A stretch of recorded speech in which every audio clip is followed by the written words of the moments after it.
Hi friends, welcome back to my YouTube channel. நம்ம இன்றைக்கி fire force season 3 part 2 episode 5 பற்றி பார்க்க போகிறோம். வாங்க வீடியோக்குள்ளே போவோம். எபிசோடோட ஸ்டார்டிங்கில் பார்த்தீங்கன்னா ஷின்ரா, அவனோட தம்பி ஷோ, அப்புறம் ஐரிஸு, இவங்கெல்லாம் எல்லாருமே காணா போயிட்டாங்க. ஸோ இவங்களாம் தான் ஆக்சுவலாக முக்கியமான பில்லர்ஸ்ன்னு சொல்கிறாங்க. மொத்தம் அந்த 8 பில்லர் இவங்களுமே ஒரு ஒன் ஆஃப் தி பில்லர்ஸ் தான். ஸோ இவங்க எல்லாமே காணா போயிட்டாங்க. ஸோ எபிசோடோட ஸ்டார்டிங்கில் பார்த்தீங்கன்னா இவங்க காணா போனது ஒரு சீன் காமிச்சிட்டு அதுக்கப்புறமேட்டு வந்துட்டு அவங்க ஒயிட் கிளாட் அவங்க வந்து பேசிக்கிறாங்க. இந்த மாதிரி ஷின்ரா வந்து அவங்க அம்மா இறந்து போன அந்த ஃப்ளேம்லேயே அவனையும் செத்துருந்தானா அவனை ஒரு லெஜெண்ட் ஆக்கியிருப்பாங்க, மித்து ஸ்டோரி மாதிரி ஆகிருக்கும். அவனை விட்டு வச்சதுனால அவனை வந்து ஒரு டெவில்னு நம்ம போர்ட்ரேட் பண்ண முடிஞ்சிச்சு.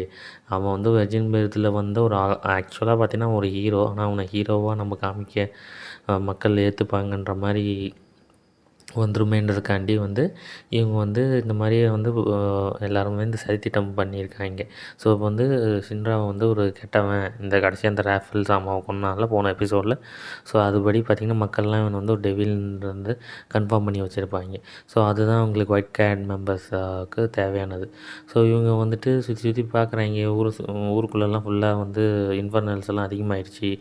இவங்க வந்து அதுக்கப்புறமேட்டு பார்த்திங்கன்னா 2 பேர் பேசிவிட்டு நான் வந்து ஹெச்கியூலேருந்து நம்மளை கூப்பிட்றாங்கன்னா அங்கே போகணும் அப்படின்னு சொல்லி கிளம்புறாங்க. அதுக்கப்புறம் 8th டீம் மெம்பர் கூப்பிட்றாங்க. சுற்றி சுற்றி பார்த்தோம், நம்ம ஷின்ரா, ஷோ இவங்கெல்லாம் யாருமே பக்கத்துலேயே இல்லை, ஐரிஸ்லாம் இல்லை.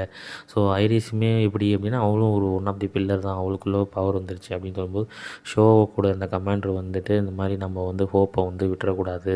என்னோடய கமாண்டர் சொன்னார், இந்த மாதிரி நாங்கள் வந்து மறைஞ்சி போயிட்டோம்னா நாங்கள் அடோலாவில் இருப்போம், இங்கே இருக்க மாட்டோம், எங்களை எல்லாமே அங்கே ட்ரான்ஸ்ஃபர் ஆகிருப்பாங்க.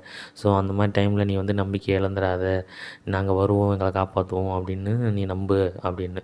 ஸோ இவங்களாம் எங்கே இருப்பாங்க அப்படின்னு 8th ஒரு டீமுக்கு வந்து ஒரு ஐடியா என்னென்னா அந்த அமர்தர்சு அப்படின்னு சொல்லி அந்த ஒரு இடம் இருக்குது. இவங்க ஹோல் கண்ட்ரிக்கே பவர் ஜென்ரேட் பண்ணுற அந்த இடம் தான் அது.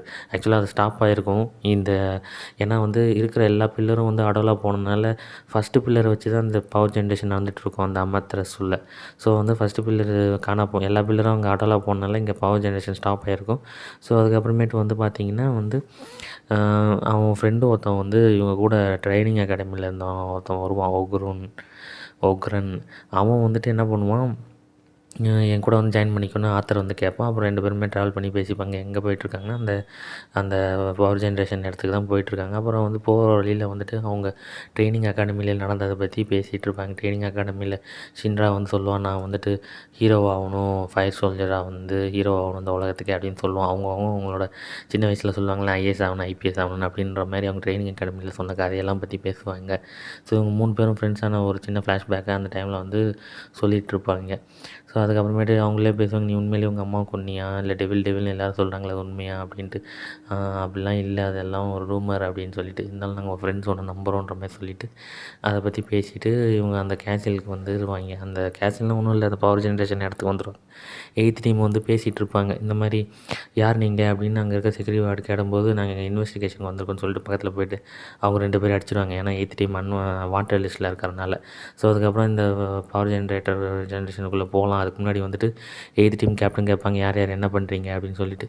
ஸோ அதுக்கு ஒரு ஸ்ட்ராட்டஜி வச்சுருப்பாங்க. இந்த மாதிரி வந்து லாங் ரேஞ்ச் வெப்பன் யூஸ் பண்ணுற அந்த white clan member, one of the member, அவளுமே ஒரு ஷோ கூட வந்தால் அப்புறமேட்டு ஸ்னைப்பிங்கு, அப்புறமேட்டு கூட இருக்கிறவங்க அவங்கவுங்க பவருக்கு ஏற்ற மாதிரி ஒரு ஸ்ட்ராட்டஜி பண்ணிப்பாங்க. நான் க்ளோஸ் காம்பேட் பார்த்துக்கிறேன், நான் லாங் காம்பேட் பார்த்துக்கிறேன், நான் வந்து எனிமீஸை டிஸ்ட்ராக்ட் பண்ணுறேன் அப்படி இப்படின்னு சொல்லிட்டு. ஸோ அவங்களுக்கு ஏற்ற மாதிரி அவங்கவுங்க பவரெல்லாம் ஃபயர் பவரெல்லாம் காமிச்சிட்ருப்பாங்க. ஏரோவும் ஸ்னைப்பரும் வந்து அடிக்கிறது, அப்புறம் வந்துட்டு அங்கே இருக்கிற மீதி ஃபயர் மெம்பர்ஸ் வந்துட்டு மீதி இருக்கிற இன்ஃபர்னல்ஸ் எல்லாம் அடித்து காலி பண்ணுறது. அதில் பார்த்திங்கன்னா ஒரு அது ஃபுல்லாமே ஃபைட் சீக்வன்ஸ் தான். பெரிய பெரிய இன்ஃபர்னல், சின்ன இன்ஃபர்னலாக வரும்.